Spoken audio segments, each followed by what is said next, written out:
सिया रात हलचल है कुछ अजीब सी, सन्नाटा कुछ कह रहा है चार सू सुनने लगी है।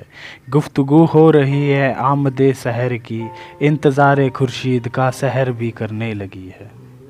तो नमस्कार दोस्तों, कैसे हैं आप? आई होप अच्छे ही होंगे। जैसे कि आपने सुना ही होगा, भारत और नेपाल के बीच में काला पानी, लिपु लेक और लिम्पियादोरा को लेके चल रहा है एरिया डिस्प्यूट। और वहीं क्यों नेपाल के प्रधानमंत्री केपी ओली जी कह रहे हैं इंडियन वायरस को चाइनीज़ वायरस या इटालियन वायरस से ज़्यादा लीथल, बहुत ही खतरनाक। तो और भी बहुत कुछ मिलेगा जानने के लिए, तब तक के लिए वीडियो के साथ बने रहिए। पहले की तरह शुरू करने से पहले जिन्होंने भारत बुलेटिन को सब्सक्राइब किया है उनका तहे दिल से शुक्रिया। जिन्होंने सब्सक्राइब नहीं किया अभी तक, वो प्लीज़ साइड के सब्सक्राइब बटन पे जाइए, उस पर क्लिक करें और जल्दी करें। मैं इंतज़ार कर रहा हूँ, जल्दी करें। एनीवेज चलिए शुरू करते हैं। स्वागत है आपका भारत बुलेटिन में।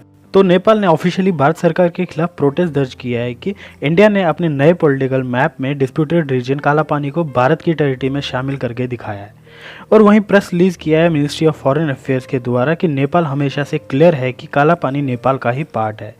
और वहीं उसका टाइटल ये भी दिया है कि we are committed to protect the international boundaries of Nepal. जैसे कि आप ऊपर देख सकते हैं कि इंडिया का नया पॉलिटिकल मैप और साथ ही साथ नेपाल का नया पॉलिटिकल मैप।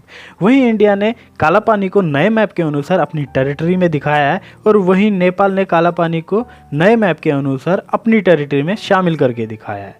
तो वहीं नेपाल क्लेम करता है कि जो काला पानी है वो धारचूला डिस्ट्रिक्ट का पार्ट है, और वहीं इसके लिए इंडिया जो क्लेम करता है वो पिथौरागढ़ डिस्ट्रिक्ट का पार्ट मानता है इसको, जो कि उत्तराखंड में है। तो तभी नेपाल की सरकार ने इंडिया के इस नए मैप को लेके अपना प्रोटेस्ट दर्ज किया। और वहीं बॉलीवुड की जो मशहूर अभिनेत्री है मनीषा कोइराला, जिन्हें आप अच्छे से जानते होंगे, जिन्होंने बॉलीवुड की काफ़ी फिल्मों में भी काम किया हुआ है, जो कि एक स्टार रह चुकी है बॉलीवुड में, उन्होंने प्रदीप गावली के ट्वीट पे ये ट्वीट करते हुए कहा कि थैंक यू हमारे छोटे से देश की डिग्निटी को बरकरार रखने के लिए, और हमें शांतिपूर्वक तरीके से इन तीनों बड़े देशों से बातचीत करनी चाहिए और सोल्यूशन निकालना चाहिए।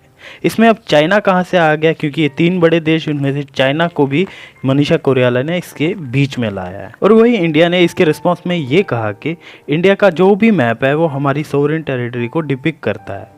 हाँ, इंडिया मानता है कि काला पानी डिस्प्यूट एरिया है, लेकिन इस बारे में भारत और नेपाल के बीच में काफ़ी समय से बातचीत हो रही है और इस पर एक पर्टिकुलर मैकेनिज्म भी काम कर रहा है। तो इसी बीच में नेपाल का ये प्रोटेस्ट लाना कुछ अजीब है, स्पेशली ऐसे टाइम पर जब चाइना और पाकिस्तान भी इंडिया के इस न्यू मैप को क्रिटिसाइज कर रहा है। और वहीं इंडिया के फॉरेन मिनिस्टर ने ये कहा कि it also caution against vested interest trying to create difference between our two countries.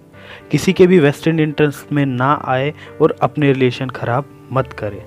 इससे आप समझ ही चुके होंगे कि ये वेस्टर्न इंटरेस्ट किसका होगा, चाइना का ऑफ कोर्स, क्योंकि जैसे आपने इन दिनों सुना ही होगा कि चाइना डिस्प्यूटेड एरियाज या disputed borders, line of actual control पर डिस्टर्बेंस क्रिएट करने की कोशिश कर रहा है। और सच कहे तो ये मुद्दा ही नहीं था, यहाँ पर बहुत पहले से रोड कंस्ट्रक्शन चल रही थी इंडिया के द्वारा, क्योंकि जो भी यात्रा पिलग्रिम्स जो थे उन्हें मानसरोवर की यात्रा करने में 2 से 3 हफ्ते लगते थे। वहीं ये रोड कंस्ट्रक्शन के कारण अब ये 1 हफ्ते का टाइम लेगा यात्रा में। ये जो रोड कंस्ट्रक्शन किया गया है ये वही रोड है जिससे यात्री अपनी यात्रा करते थे मानसरोवर की। अब सिर्फ फर्क ये पड़ा है कि वो रोड अब साफ हो गया, उस पर एक तारकोल का रोड बनाया गया है।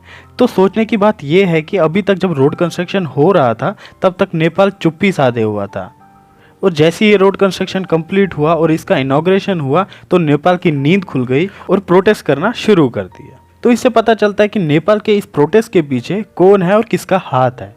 इस डिस्प्यूट को रिजॉल्व करने के लिए एक पर्टिकुलर मैकेनिज्म काम कर रहा है और बहुत पहले से कर रहा है। तो नेपाल इस बात को इतना उठा क्यों रहा है? और वहीं सबसे बड़ी बात ये हो गई है कि नेपाल के जो प्रधानमंत्री है इनसेंसिटिव स्टेटमेंट और बचकाना स्टेटमेंट दे रही है इंडिया को लेके। और हाँ, मुझे ये भी बोलना था कि जो मैं आर्टिकल की हेडलाइन देता हूँ अपनी हर वीडियोज़ में, तो ये आर्टिकल मैं पूरा नहीं दे सकता हूँ, तो क्योंकि आप पढ़ नहीं पाओगे, आपके पास इतना टाइम नहीं होगा पढ़ने के लिए, तो सिर्फ मैं हेडलाइन देता हूँ, तो ताकि आप वेरीफाई कर पाओ और आगे पढ़ सको, उसकी पूरी इन्फॉर्मेशन ले सको। तो इसलिए मैं हेडलाइंस ही देता हूँ आर्टिकल। इंडियन वायरस ज़्यादा लीथल है, ज़्यादा खतरनाक लग रहा है चाइनीज़ या इटालियन वायरस से। ये सेम बातें 2-3 जगह और भी कोट की गई है। The statements, NDTV, the economic times ने भी इन बातों को कवर किया है। जहाँ इंडियन गवर्नमेंट चाइनीज़ के साथ कोरोना वायरस को लेके रेसिज्म को कंडम कर रही है, वहाँ नेपाल ऑफिशियली ऐसे इंसेंसिटिव स्टेटमेंट दे रही है। और वहीं नेपाल की गवर्नमेंट ये क्लेम कर रही है कि अपोजिशन पार्टी जो है नेपाल में, वो इंडिया से इलीगल चैनल से लोगों को ला रही है विदाउट प्रॉपर टेस्टिंग, और यहाँ वायरस फैला रही है। और वहीं आप ये भी देख सकते हैं कि पूरे साउथ एशिया में किसी भी कंट्री ने किसी को भी इस वायरस फैलाने का दोषी नहीं माना है।